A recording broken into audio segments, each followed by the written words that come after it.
Everybody, again, welcome to my channel. This is Missy, and as promised in my first video, I was going to kind of tell you the story about my experience with a narcissist and how I got into that situation, how I got out of that situation, and how it still affects me and people that I love today. And this is, 27, 28 years later. But if you're new to my channel, my name is Missy, and I'm just on here. I talk about finances. I talk about women's health, exercise, just menopause, postmenopause, friends, lovers, boyfriends, husbands, children, you name it. We talk about it, and just life in general. So, but what sparked this was this picture popped up on my Facebook. Like, hey, you probably know this person. Well, yeah, I know this person, but I don't want to know this person.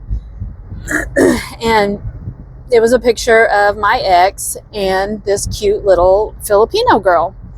And this is not his second run with the Filipino. So, and then the second thing, so I'll tell you about that in a second. So the second thing is that I saw on the news that there is a state law in Missouri. I live in Missouri, and this goes back to 1973, and it prohibits pregnant women from getting a divorce. So while you're pregnant, you're not allowed to get a divorce in the state of Missouri. So, or the judges will not grant you a divorce. But anyway, so now it's gone through the House of Representatives, unanimously voting to overturn this rule, this state rule. And so hopefully they'll trash that rule, because that's, I mean, in my case, it just taught me to lie. So, but anyway, so I met this guy just in a crappy period of my life, and I was down, and I don't even remember how I met him. He's in the medical field, I'm in the medical field. He's a registered nurse. I don't know if we met that way. I don't know, but it doesn't really matter. Anyway, I met him, and I was like just smitten. He had dark features. He had, dark hair. He could play the piano. He could play the piano by ear.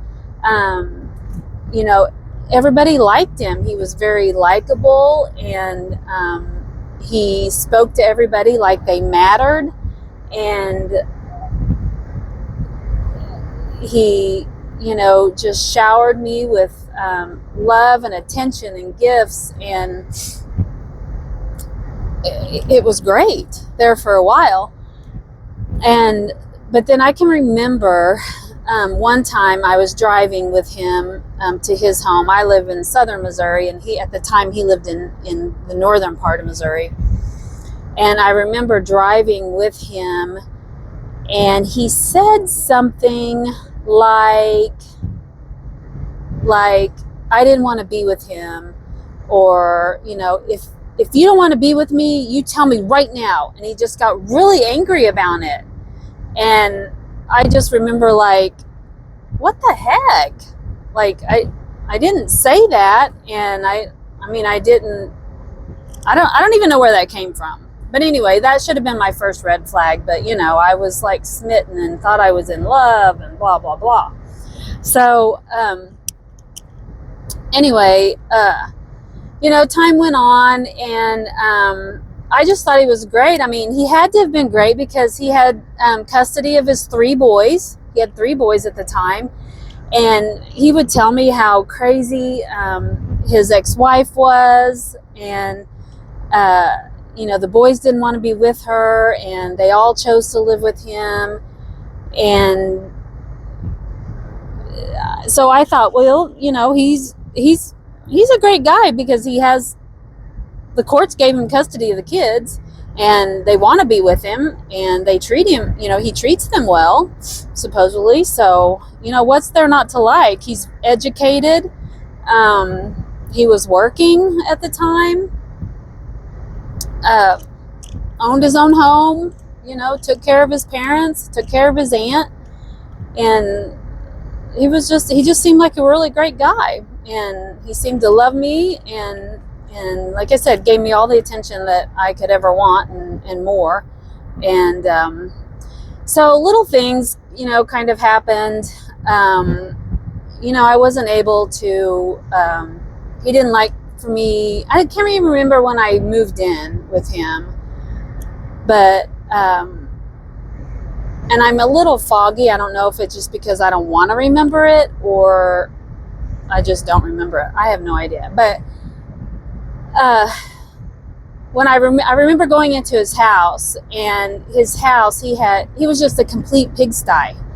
He had one room that was supposed to be like this little breakfast nook, and I kid you not, there was a table in there. I think there was a table in there. I don't know, but it was trashed. Like, it had papers just sky high, halfway to the ceiling. I don't know if there was a table under there, or if that was just a big old mound of papers. I have no idea. But I soon learned that I was there to help clean that house, number one, and I was there to help raise his kids, because he absolutely did not want to. He wanted to tell everybody, and wanted to, make it look like he was a great parent and he loved his children. But in all actuality, it was just an appearance.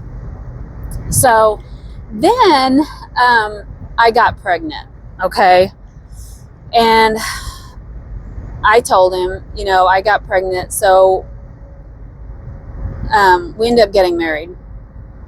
Or I was married before that. I don't know. I don't even remember. No, we got married like in June.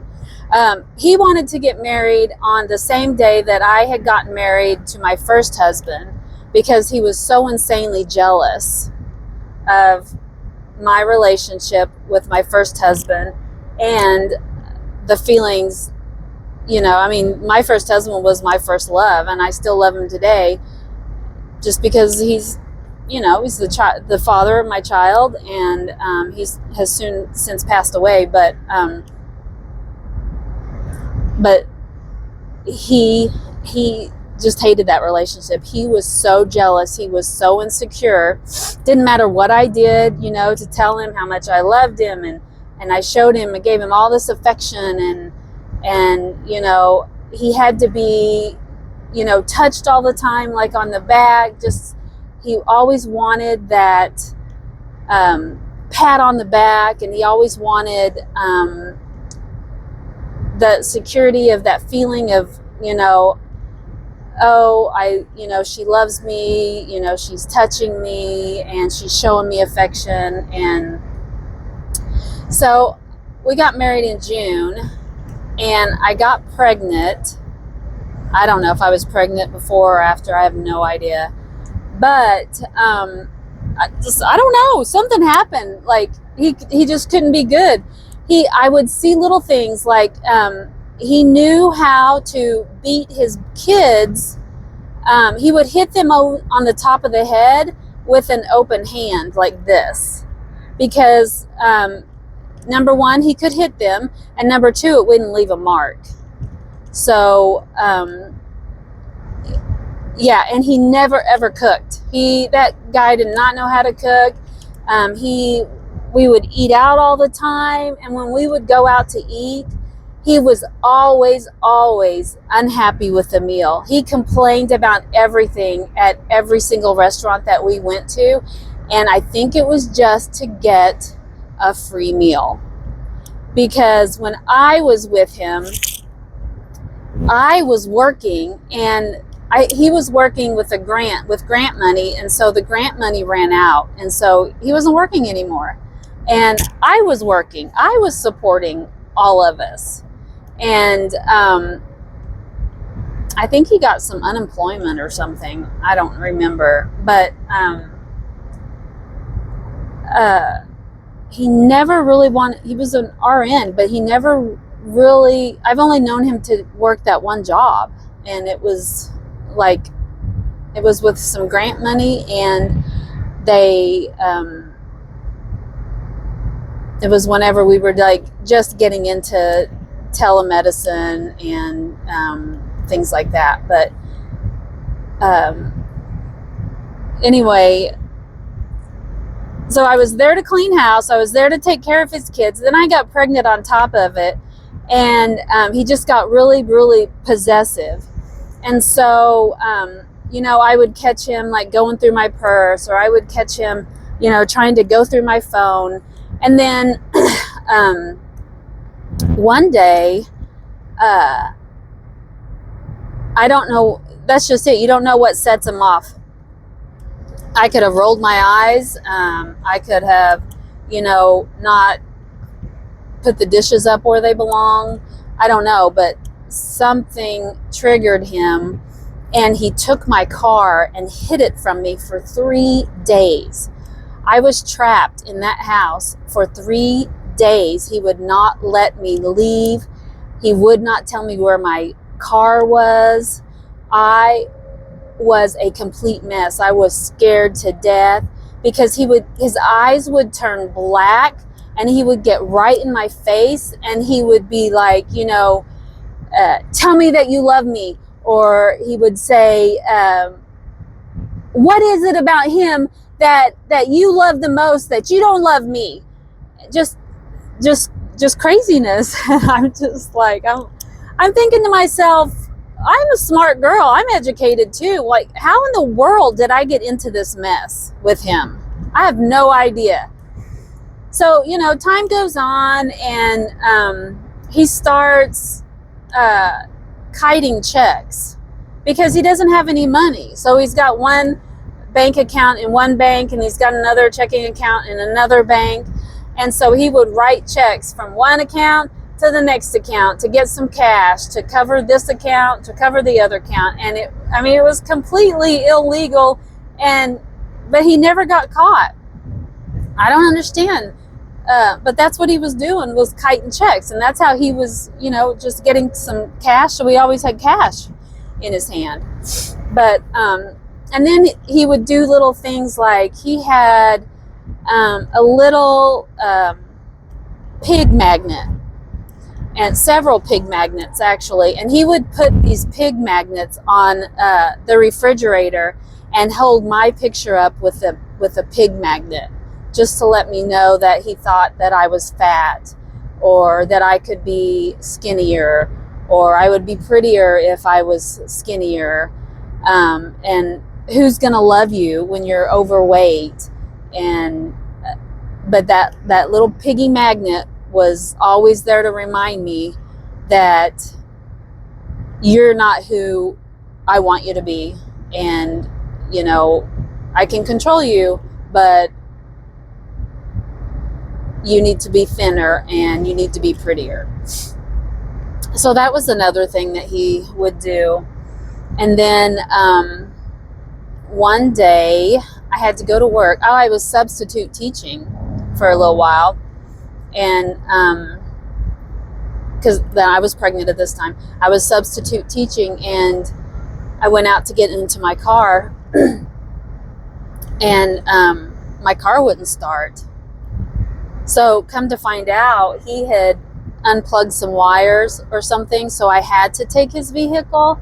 And he knew if I took his vehicle, that if I tried to leave him and leave town with that vehicle, he would just call the cops and tell the cops that I stole his vehicle.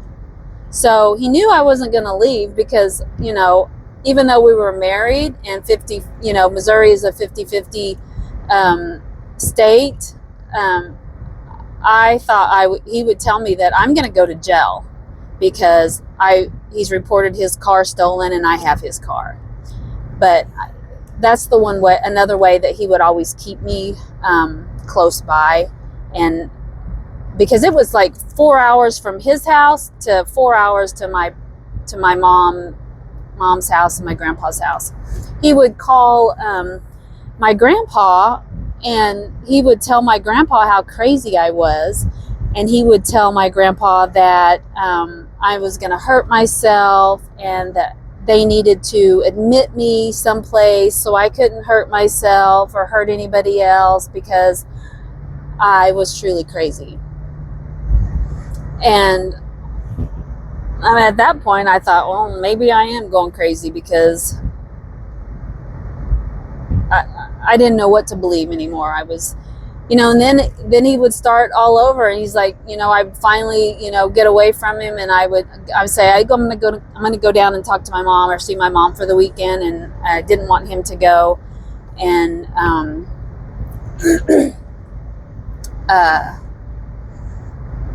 he would, I don't even remember what he would do, but my dad, I was pregnant. My dad ended up passing away in October, I think, September, something like that, of that year. And I just remember my stepmom saying, nobody wants him around. Like, don't bring him. Nobody wants him around. And I never really could understand that. Well, I mean, I could, but at first, they were all saying, well, why do you want to get away from him? He's such a nice guy, he's got custody of his kids, and he's so nice to everybody, and he's intelligent, and he's, he works, what's wrong with him? And they just couldn't wrap their head around it. But then as time went on, he showed his true colors to everybody. And he was just a miserable person. So we went for a walk one day. And, well, before we even went for a walk, he wanted to go to counseling. So I'm like, okay, I'll go to counseling with you, thinking that will appease him for a little while, and maybe he won't be so irrational and so crazy, and his eyes won't turn black, and he won't hit me, and because, he would still hit me on top of the head, or shake me. He never did, like, really leave any marks or anything, but and he never left any marks on his kids either, because that's the way he always hit his kids. So I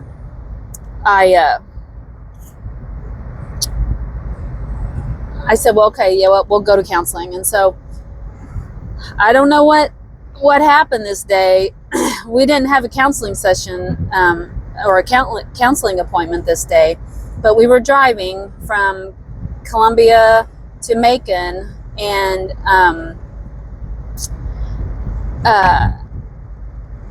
I must have said something or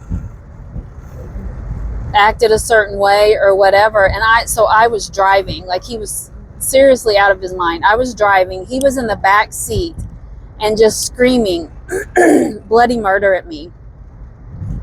And, how much that I didn't love him, and I loved so-and-so more, and I just want to get away from him, and, all the truths, but I didn't tell him that. And he reached over my seat, grabbed a hold of the steering wheel, and tried to steer me into oncoming traffic. Like, there is big old trucks coming down the highway, and he's trying to steer us into oncoming traffic and kill us. So I'm screaming. I finally get my car off of the side of the road, and he jumps out and goes and sits in the ditch crying like a little baby. I should have known then. I should have just kept on going, left him in the ditch, and just kept on going. But if I knew if I had done that, he would have found me and killed me. So I waited till he calmed down. He got back in the car, and we tried to turn around and go back to the therapist office, and she didn't have any time for us. But he went in, he made us go in the office and sit in the counseling reception area, and until she could see us. And I just sit there like a knot on the log. I don't say anything, because at this point in time, I'm just like a whipped puppy. Like, I'm afraid to say anything. I just agree with him. I say exactly what he wants to hear. And so I don't feel the abuse. And then he's not mad, and he doesn't, hit his kids. He's not, hitting me over the head. He's not tearing up my car. Screaming and yelling at me and getting right in my face was probably some of the worst times. But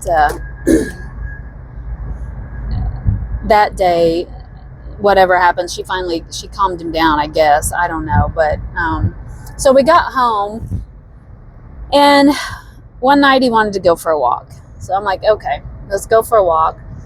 And because we had to eat healthy because I was overweight, and we needed to walk because I needed the exercise because I was overweight. So we're walking, and he walks us through this dark cemetery and sits us down, and he says to me, this baby is not mine. And I'm like, what are you talking about? And he's like, this baby is not mine. And I'm like, yeah, it is. And he's like, no, it's not. You have been sleeping around with whoever, or this person or that person when you go home, and it's just not mine. I don't believe you. And I'm like, okay. So he says, I'm going to try to get a divorce. We're going to get an annulment, is what he said. And I'm like, okay. And I'm supporting that, obviously, because I really want out. But he says, but you have to promise me that you won't leave me. We'll get a divorce because I don't want this child to have my last name, and I don't want to be responsible for this child. But you can't leave me. And I'm like, okay, I'll agree to that. I won't leave you. I still love you. You're right. This child is not yours.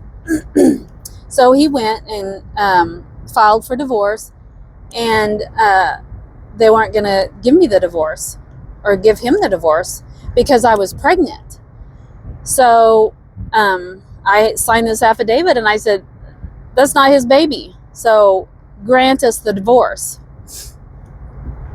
And I don't know, by the grace of God, that attorney gave us the divorce on one condition, that once the child was born, then we would have a paternity test, and so we would have proof that it wasn't his child. Well, deep down inside, I knew it was. Like, there was no chance it was anybody else's.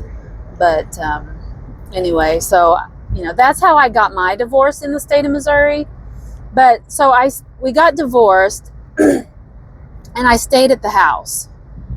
So I stayed at his house because I told him that I would, and I didn't want to get beat up, and I didn't want the kids to get beaten.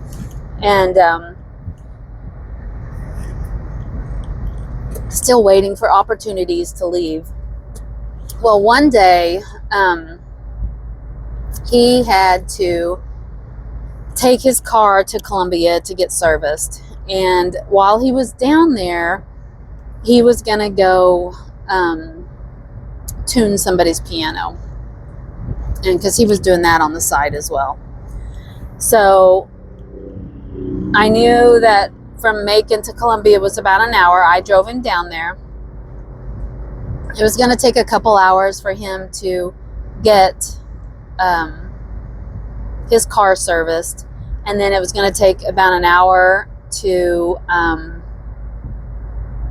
do that piano, tune that piano.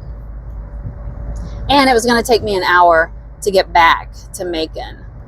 So I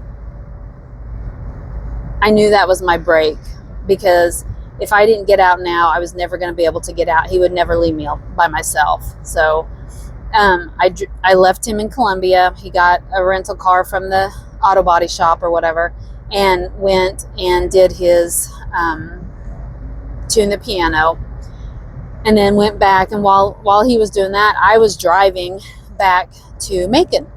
So I got to Macon, and I literally threw everything that I owned into my car. I mean, I looked like a homeless person. My car was jammed packed. It looked like I was living in that thing. Even the bird I had it in there. I had everything. I know I had left some stuff up there. Don't tell me what I left up there. Does it mean anything today? Not one iota. But I got out. I just packed that car. Now, I didn't drive back the way I came up, because I didn't want him to see me. So I took the long route home, and on some back road, I called my mom and said, I'm coming home. And that was that. So I was divorced. I had left him. I didn't have a job at the time. So what I did, I decided, I work in the medical field and imaging, and so I decided I would just go travel. And it was, gosh, I don't know, was it October, I think, shortly after my dad died. And so I took my first traveling job, and I went to Las Cruces, New Mexico, and I was doing mammograms there. And I met Dr. Collins there, very, very nice guy, and, you know, he loved me, and we had a great relationship. But he was older, and then I was getting further on into my pregnancy, and it was getting to the point where they weren't going to let me fly to get home anymore. So I either had to stay in New Mexico to deliver the baby, or I had to fly home right then, and before they told me I couldn't fly anymore. So anyway, I said my goodbyes, and I went back to Missouri. Had the baby, and beautiful baby boy who's 26 now. And but I remember I got a job close to home, and I had a little house that my son and I were living in, and my ex-husband's first wife called me and just wanted to check on me, because I kind of would use her as a sounding board. Like, I would call her up, and I'm like, did this happen to you? I said, is it me? Am I crazy? I mean, she's the only person that I could talk to, because I had no one else that I knew of was going through this. So I didn't know if I was crazy or not. I don't know. But she's like, no. And she was the nicest thing. She was not crazy. She loved her boys. But the only reason he wanted those boys was so he didn't have to pay child support. Because you can't kite checks and pay child support. But she told me, she's like, I don't know if you know this or not, but she said, when I was in the hospital delivering my oldest child, he left the hospital and went and burnt my house down. And that house burnt completely down, and he got the insurance money out of it. That was the first time he burnt somebody's house down. So the second time, his aunt died in Kansas City, and she didn't have any children, husband. The only person she had in her life was him, and this is, her nephew, and he would take care of her. He would help her to get groceries and, do all this stuff. And so she left her house to him. And she didn't leave him any money, but she left her house to him. And ironically, that house ended up burning down too. So he got insurance money out of that. I mean, this man has never had a job. since that one job that he had working with, grant money. So anyway, it was about a year, and my son was probably a year old, little less than a year old. When I went to the hospital to deliver him, I made sure that they knew that I was hiding from him. I didn't want my name published. I didn't want anybody to know I was there, and they, you have that right to ask for that. So I had him, and we were just living life, and I hated living where I was at, and so I started traveling again, and my son was probably, 3 months old, and I had a job in Nebraska or someplace like that, but anyway, so fast forward, he needs somebody to help him cook. He needs somebody to clean his house. He needs somebody to take care of his kids because, his ex-wife can't get her kids back because he shows that, she's just a terrible mother and terrible person, which she's not. She was the one that was sane, and the kids loved her. They hated being with their dad. So what happened was he went to the Philippines, and he was telling his ex-wife, he talks to her. I would never talk to him because, well, I'll get into that in a minute. But anyway, he went to the Philippines, and it was kind of like a dating scene. He told this matchmaker, what he wanted. She sent him different profiles, and it was just like he lined him up, and he took one out, took the other one out. They all went out on dates, and he picked the one he wanted.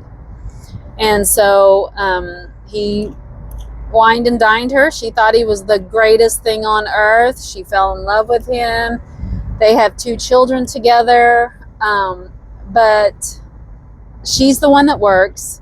They're not together now. They're divorced because he just beats her, and mentally, physically.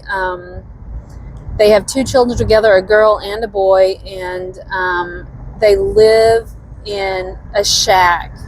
I mean, it's literally a shack. And he lives on the grounds on that property in a shed. Okay? But what happened the other day, and this is, I don't know how long they've been divorced. I don't know, because she still kind of stands up for him. But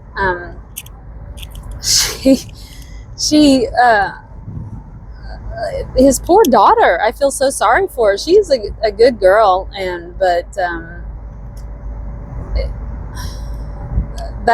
those poor kids, I just feel horrible for them. So, but anyway, so the other day, this thing pops up on Facebook, and there he is. He's got his whole face and his whole body, AI'd out, and it didn't really look like him. I mean, it looked like him, but it looked like a younger. He thought he looked good, I'm sure. I think he looked like a complete idiot. But he had this other little Asian girl, this other little Filipino girl with him, and has a couple of pictures of them kissing and sitting on the beach, and I don't know. He told his oldest son that he would end up marrying this girl one day. I wish I knew who it was. I wish I could warn her, but I'm just flabbergasted that he's done this again. But then, a few days after I saw this on Facebook, there was a news article that came out that said, well, it was on TV, that the Missouri House of House of Representatives had unanimously voted to start to overturn this Missouri law and allow pregnant women to get a divorce and to, try to get out of an abusive relationship or whatever, type of relationship it is. But, that law, like I said before, is from 1973, and it just promotes lying. Like, I lied to get out of that marriage. And nowadays, you don't even have to be married to get pregnant. So I don't understand. You don't have to have anybody that's responsible for that child other than the mom at the time. So why can't you get a divorce when you're pregnant? It's just totally stupid, antiquated, and it's just a horrible, horrible law. But anyway, they're going to overturn that. So, but I just wanted to let you know that was my story. It's pretty benign, and it's not like, I wasn't beaten where I had broken bones or, things like that. But I can remember, through the years after we had the paternity test and my son had to start, he had like, what did he have? Supervised visits for a while because he didn't know him. And then after a while, he got to have full-on visits, and it was just pure torture for me, and I'm sure it was for my son as well. He never slept, and just he would cry the entire time he was up there and just get yelled at, and it was just a horrible situation, and this went on for years. And every time he would call, like I couldn't even stand to talk to him on the phone because I felt like he was going to come through the phone. This is when we had landlines. He was going to come through that phone and just rip me apart. But eventually, it took me a long, long time to realize that these were just words. Like, his words can't hurt me. He can't come out of that phone and pull me back in and, beat me or harass me. All I have to do is hang up. I mean, hang up. But it did take a long time for me to get that courage. And, my son lived like that for a long time too. So, we would stand there together and hold hands, and he would have that phone on speakerphone. And at that point in time, I could get, to the point where I could speak my mind and I could speak to him. But I had to be very careful because once my son went up there for the weekend and I was being mean to him, then I was being mean to my ex, he would turn around and take it out on my son. So I had to be very, very careful. But, and even to this day, my son's 26 years old. He lives in New York. His dad, or his biological dad, he doesn't call him dad really, but he still gets harassed by him, and it's just total, it was just total torture. I can remember, I'd go drop him off and I would have to be on time, or he would call the cops on me. But whenever I would go pick him up, I can remember waiting for 2 and 3 hours at a time because that man was never, ever, ever on time, ever. So then we got to the point where we would have to meet at, someplace safe, like a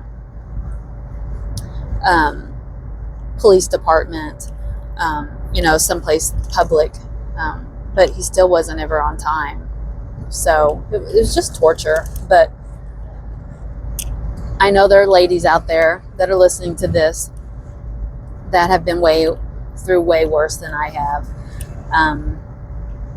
So if you're in that situation, reach out to me. I'm not, like I said, I'm not a psychologist. I work in the medical field in imaging as a living, but I've lived that life.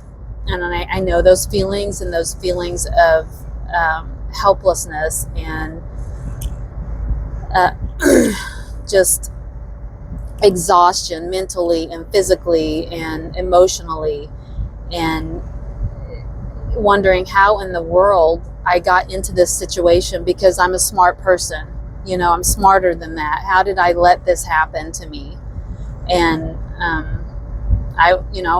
for me personally, it was just a bad time in my life. And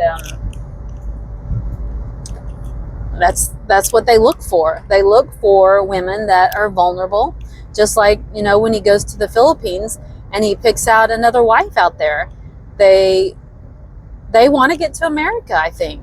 And then he gets them over here. He's going to get them pregnant. This man is 65 years old. Like, he doesn't need to be getting anybody pregnant, but he's going to get her pregnant, and then he's going to, they're going to get married. She's going to get pregnant. She's going to have to work, and he's going to abuse the child. He's going to abuse her, and he's going to tell her, if you go back to the Philippines, you can't take the child.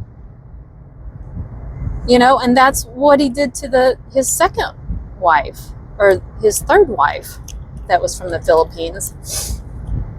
So anyway, just, if you want to chat some more, just like my video and subscribe to my channel. It's a new channel, and we're going to have lots of fun stuff coming up, and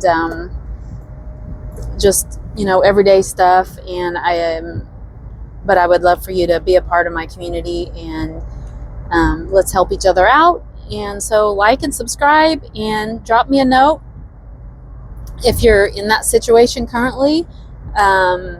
If you've just recently gotten out, or maybe you think that you might be dealing with a narcissist, drop us a line, and we'll talk about it, and I'll answer you. So I hope you guys have a good day. I love you all, and take care.